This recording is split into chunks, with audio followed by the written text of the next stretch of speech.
আসসালামু আলাইকুম। Tasty cooking easy way থেকে আপনাদেরকে স্বাগতম। আমি আজকে আপনাদেরকে সেমাই পিঠা বানিয়ে দেখাবো।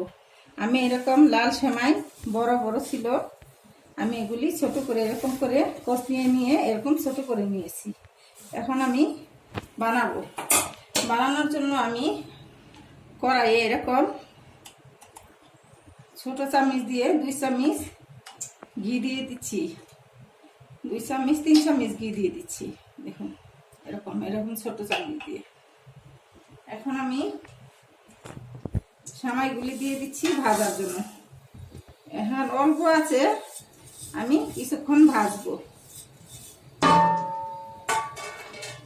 এভাবে ভাজতে থাকবো কিছুক্ষণ। দেখুন আমি এরকম 2 মিনিট ভাজি নিয়েছি। এখন আমি এখানে নারকেল দিয়ে দিব। এখন আমি নারকেল দিয়ে এখানে আর চিনি দিয়ে দিব। একটু বেশি করে চিনি দিতে হবে।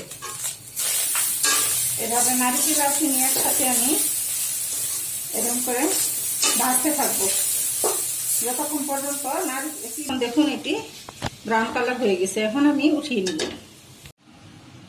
দেখুন এরকম যে কোনো কোটার ঢাকনা নিয়ে নেবেন। আমি একটু ঘি লাগিয়ে নিচ্ছি এখানে, যেন এটার মধ্যে লেগে না থাকে পিঠাটা। দেখুন এরকম করে, দেখুন এরকম হয়েছে। আমি এখন এরকম করে পিঠা চেপে চেপে দিব।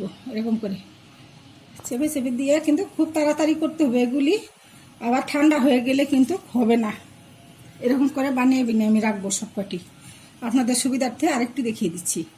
এরকম করে চেপে চেপে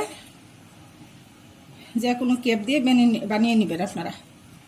এটা গরম অবস্থাতেই করতে হবে। আপনারা গরম থাকা অবস্থায় এভাবে না করলে ঠান্ডা হয়ে গেলে এটি শক্ত হয়ে যাবে, আর হবে না পিঠা। যদি না হয়, যদি শক্ত হয়ে যায়, তাহলে আবারও আপনার চুলায় নিয়ে গরম করতে হবে। গরম করে আপনারা এরকম করে নেবেন, পরে আবারও বানিয়ে নেবেন। বেশি করে নিলে আর অল্প অল্প করে নিলে আপনারা একবারেই বানিয়ে ফেলতে পারবেন। দেখুন আমি এখন এইভাবে সবগুলি বানিয়ে নিব। দেখুন অল্প সময়ে আমি পিঠাগুলি বানিয়ে নিয়েছি। ঝটপট খুব সুন্দর করে এরকম করে পিঠা আপনারাও বানিয়ে নিতে পারবেন। দেখতে যত সুন্দর, খেতেও এতটাই মজা। আর আপনারা চাইলে এটি সংরক্ষণ করে রাখতে পারেন। 15-20 দিন, 1 মাস আপনারা রেখে খাইতে পারেন। এবার যদি বানিয়ে বয়াম ভরে রেখে দেন, আপনারা ফ্রিজে রাখা লাগবে না, বাহিরে থাকবে 15-20 দিন, 1 মাস, 30 দিন এরকম করে রেখে খেতে পারবেন। আপনারা যখন মন চায় বের করে খেতে পারবেন। অল্প সময়ের মধ্যে আপনারা এরকম মজাদার সেমাই পিঠা বানিয়ে নিতে পারেন।